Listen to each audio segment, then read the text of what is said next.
tired. I am. I'm really tired. I wanted to see what this way. I was like, no, I have. I'm always tired, like, for a day or two afterwards. And I found out, like, my iron was, like, right at the cutoff for anemia. I think you have to have 12.5, and I was 12.5. And I was like, great. Okay, so today we're going to talk about ecological succession. Ecological succession is how an ecosystem becomes established, and it becomes established in a very predictable pattern. Now, there are actually two ways for this to happen. There's a primary and a secondary. Excuse me, and the primary is a little bit different and takes a little bit longer. The primary is, it happens with bare rock.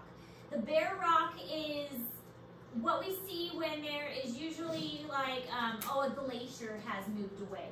Or maybe there was a volcano that had erupted and covered everything with like lava where there is absolutely no dirt or anything. So primary succession is when there is no dirt, there is nothing but bare rock present. And that's what's the main difference in this type of ecological succession. Secondary succession we'll talk about in a moment. But primary succession, bare rock. That's what's important to remember about this. And we'll talk about the steps in a moment.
Definitely a Friday, huh?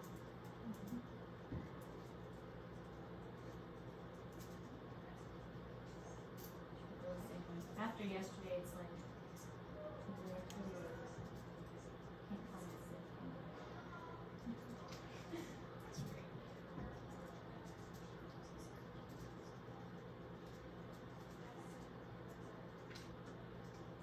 So apparently, when I got home yesterday, I'm doing this thing where I'm trying to snuggle with my new dog, but she doesn't like to snuggle with me. And so I keep trying to snuggle with her, and then she gets up. And so I was trying to snuggle with her on the floor, and she got up again, and then like I almost fell asleep on the floor, and the kids were teasing me. And then my children were like, "Mom, you almost fell asleep on the floor." I'm like, yeah. And then I fell asleep in my son's bed, and I woke up and went into my bed, and apparently there's my son in the bed, and then when I went to get in my bed, there was a dog under the blanket too. Did the dog get in? I don't even know what happened last night. I went kind of crashed. Anyways, pioneer species. A pioneer species is a species that can colonize a new habitat. So primary succession starts with bare rock. There is nothing there but rock. So like a glacier has moved and melted, exposing bare rock, there is no dirt. And that's what's important to remember about primary succession. No dirt is there. So we've got to make dirt. And that's why it takes a while with primary succession, because we've got to make some dirt in order for the plants to grow. And that's what these pioneer species do, is they are going to make dirt.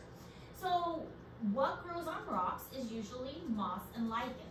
This moss and lichen are going to come in and they're going to grow on the rocks, and they send down, it's not even really roots, they're not really plants, so they don't really have roots, but they send down their little shoots and attach to the rocks, and they break up the rocks a little bit.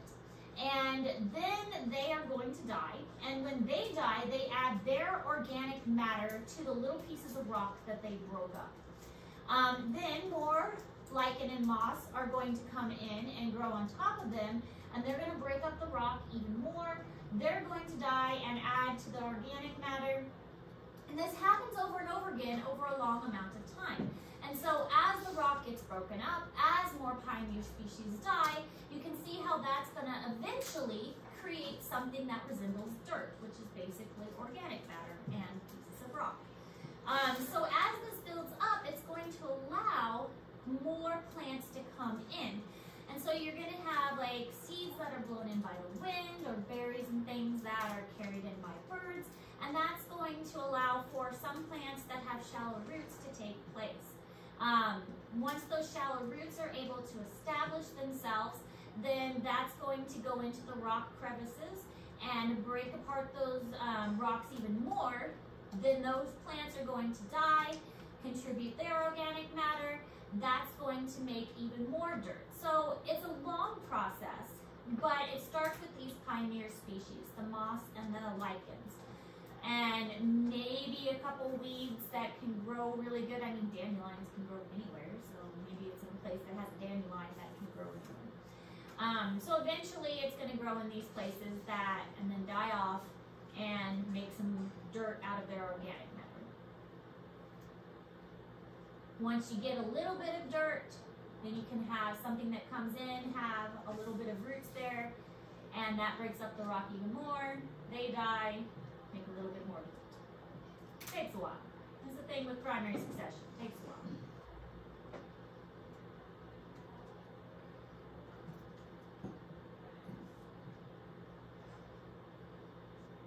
So pioneer species, they're really good at dispersing. They're really good at growing fast and reproducing fast, so that all of this can take place over a short amount of time.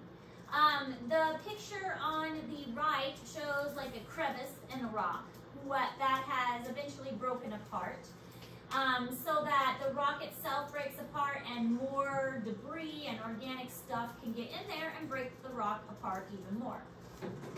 The organic waste is going to accumulate and help other species to take hold, so that eventually we got a good amount of dirt that bigger plants can come in.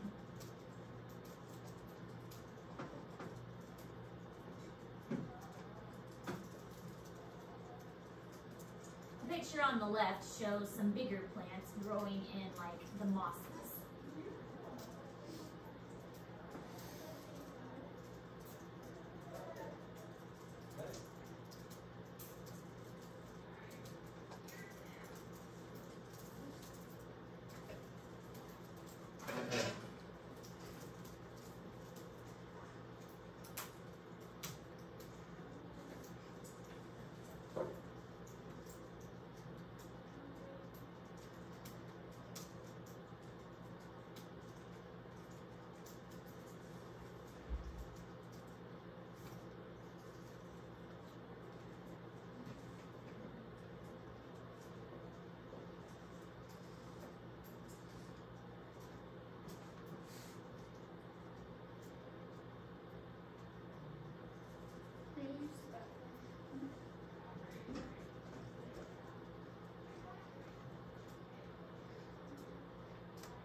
So secondary succession is what happens next. Secondary succession is different because with secondary succession, we've already got dirt.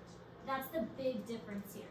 With secondary succession, we don't have to build dirt, and that makes a huge difference because building dirt is what takes the most time.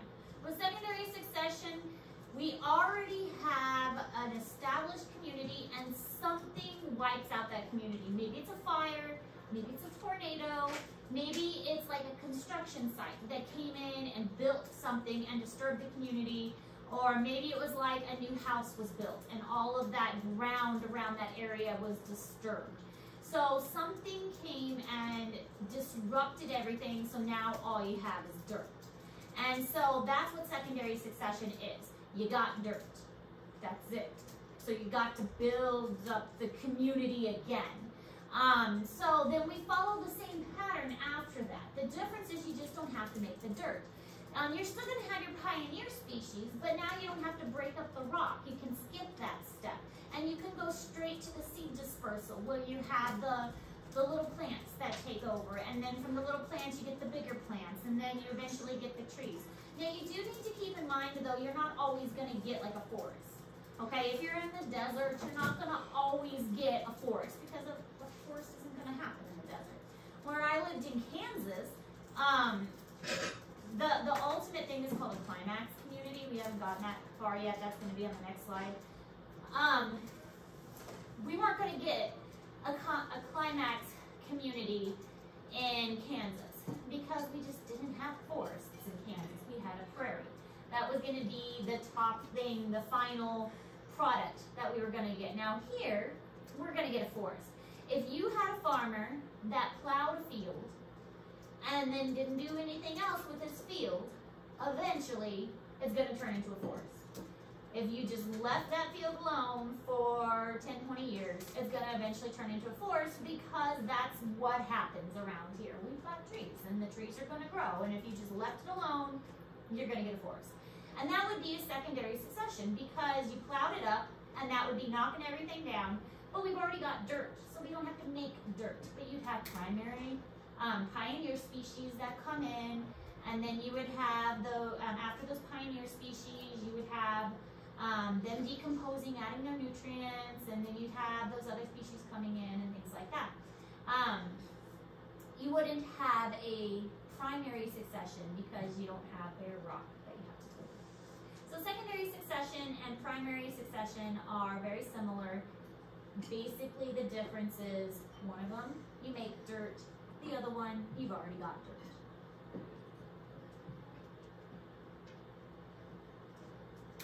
So here's kind of just a visual difference. With primary succession, you got a rock and moss on it. Teachers, please dismiss track and field housing because it's time to head outside. Thank you. By track and field teachers. Are you just doing concessions? No, we're running. Good luck at your meets. Notes will be posted online. I'm going to post this class because the last class didn't go well. Good luck at your meets. Thank you. Run hard, but not too hard. See you next week. Bye. Have a good weekend. You too. So secondary succession, dirt, primary, rock. This picture also in Google Classroom, it tells you more step by step what's going on, but same basic. This is a nice Venn diagram, kind of comparing the two. Climax community, again, that's what we're trying to aim for. Stability, equilibrium. That's what a climax community is. There's not a lot of change. Everything's kind of in balance. We've talked about carrying capacity before.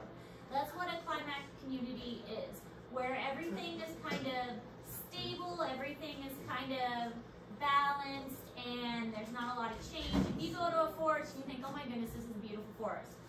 That's pretty much what a climax community is. If you go walking through a beautiful prairie and the birds are chirping and the bees are buzzing and you think, my goodness, this is a beautiful prairie, that's what a climax community is.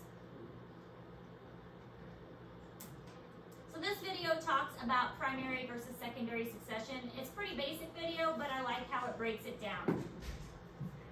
Students, just a reminder, if you are headed out to track and you have Chromebooks or chargers, headphones, or mice from the library, please return those. I am in the office area right now. If you want to just drop those off with me, I'll take them down to the library for you. Thank you. A variety of plants, prehistoric pines, old oaks, and historical hickories dominate the area. Sometimes Entire forests can be wiped out by natural disturbances like fire. The day after a fire, the forest would look abandoned. However, over time, the forest would grow back.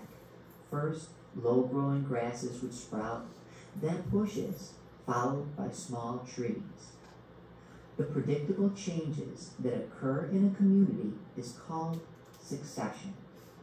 There are two kinds of succession. Primary succession is the change that occurs in an area where no soil existed. Ice melting to expose bare rock would go through primary succession. Over time, pioneer species will populate the area. Organisms like mosses and lichens break up the rock and help create soil. Next, seed dispersal would bring seeds to the new soil, and small plants would start to grow. Over time, the once bare rock will become a mature adult forest. Secondary succession occurs when a developed ecosystem gets disturbed by natural disasters. Fires and tornadoes can wipe out fully developed pieces of land. Human activities like farming and logging can also change landscapes. First, low-growing plants will populate the area.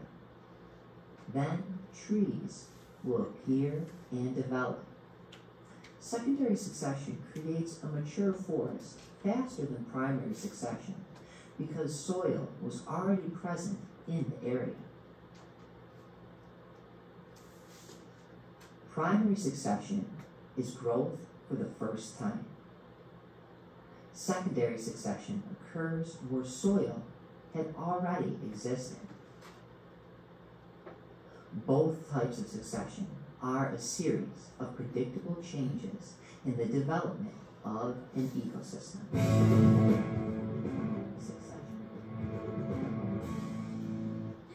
Okay, so species composition of a community changes frequently and unpredictably. That's just kind of how nature is. It's going to change, and that's just normal. There are many things that influence that change. Eruption of a volcano can influence the change. In 1980, Mount St. Helens erupted, and that was, it coated many things in ash.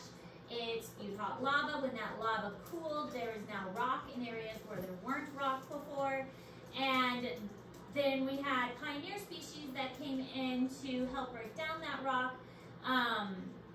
And then the pioneer species helped some organisms, but also hindered other organisms. So there's a lot that will change about an environment in either it can change drastically for many different reasons. And a lot of it is very unpredictable. We don't know what is going to cause an environment to change, and that's why it is dangerous for us to try and manipulate an environment.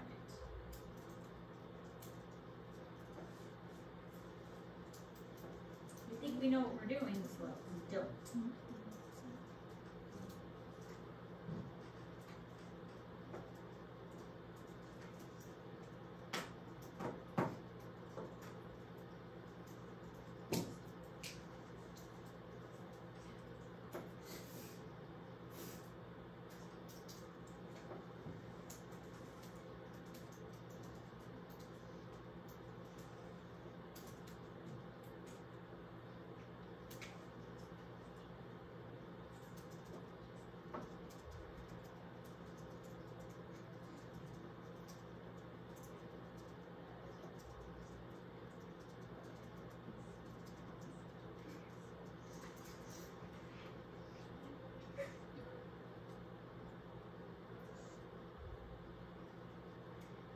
Okay, so here's an example of Mount St. Helens. Mount St. Helens exploded, causing new species to have to grow. So here is several new species, pioneer species that came in, and showing more examples of those species changing over time. So it was a process of ecological succession, and it took a while before that area was able to recover from that devastating event. Another example was Glacier Bay. In Glacier Bay, the glaciers retreated, leaving these rocks that were behind. Here is it after just a couple of years. We have the moss and the lichens and some flowers that were present. Then this was after, I think, about 50 years. We had these taller plants in the same area. This was after 80 years, and this is after 100 years.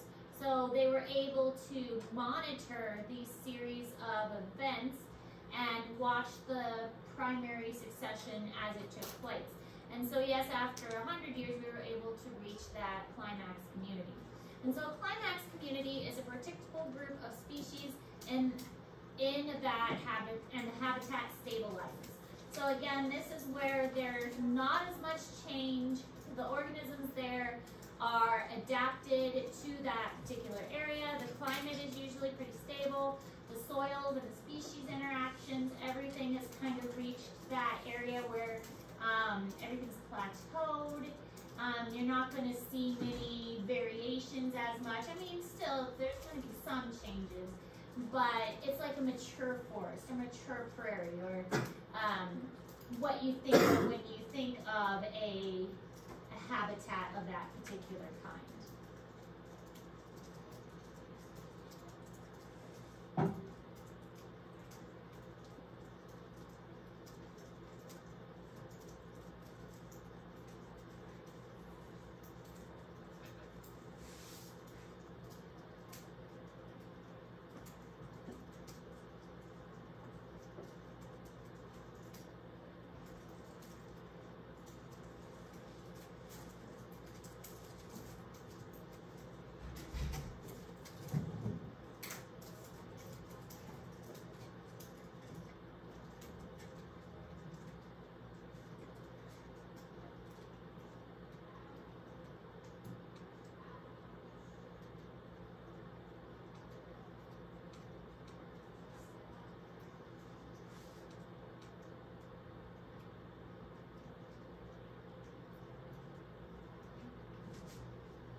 Now, there's also this theory that was developed called the intermediate disturbance hypothesis. Basically, this is saying that you gotta mess with species just enough to make good diversity.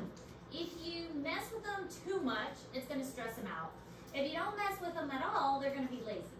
So you gotta give them enough of a disturbance to challenge them, but not too much, because then it's too much, they'll die.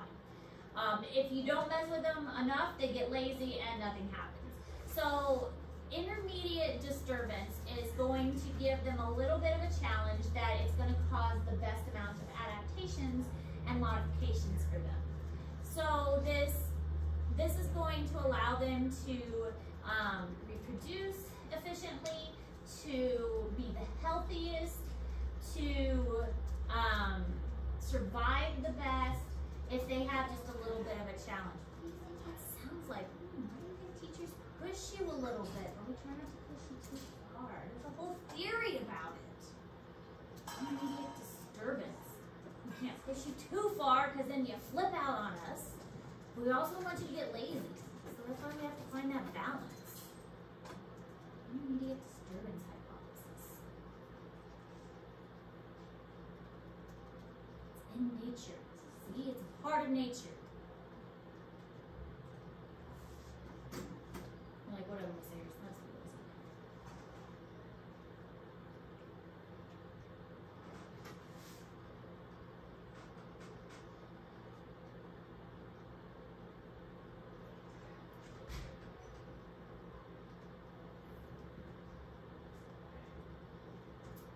All right, so this is just kind of an example of how a species is able to thrive even under adverse conditions.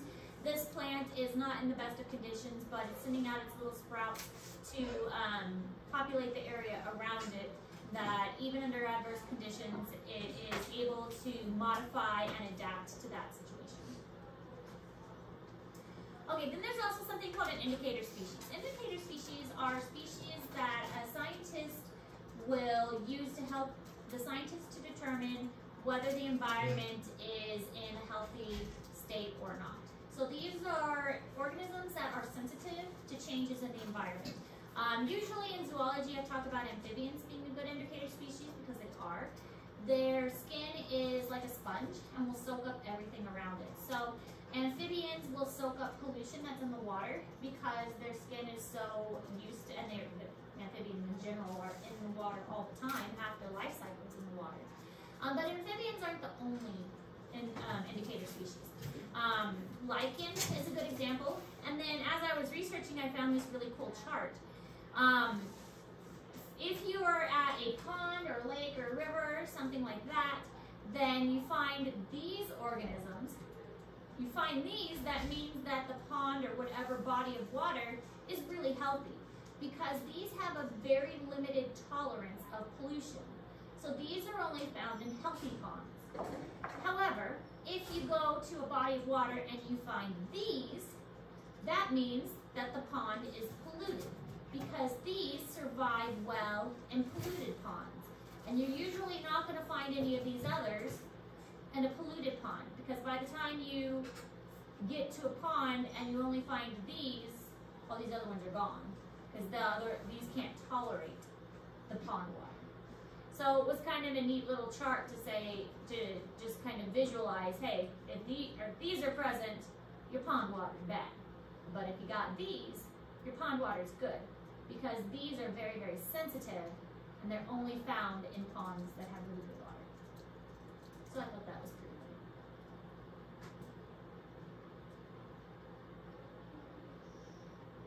Especially because I've seen these little like diving beetles before.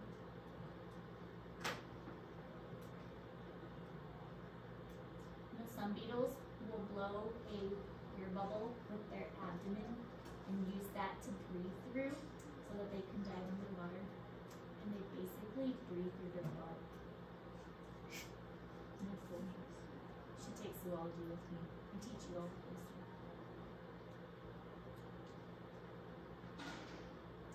All right, that's all the notes for today. You have the rest of the hour to work on your ecology poster. You have no assignments due today. The only thing we've worked on this week is the ecology poster, and that's not due till next week. So no assignments due this week, just the ecology poster, which is due next week. Questions? No. All right. Work on your ecology poster. Except, of course, for the pop quiz that Blake really wants to take.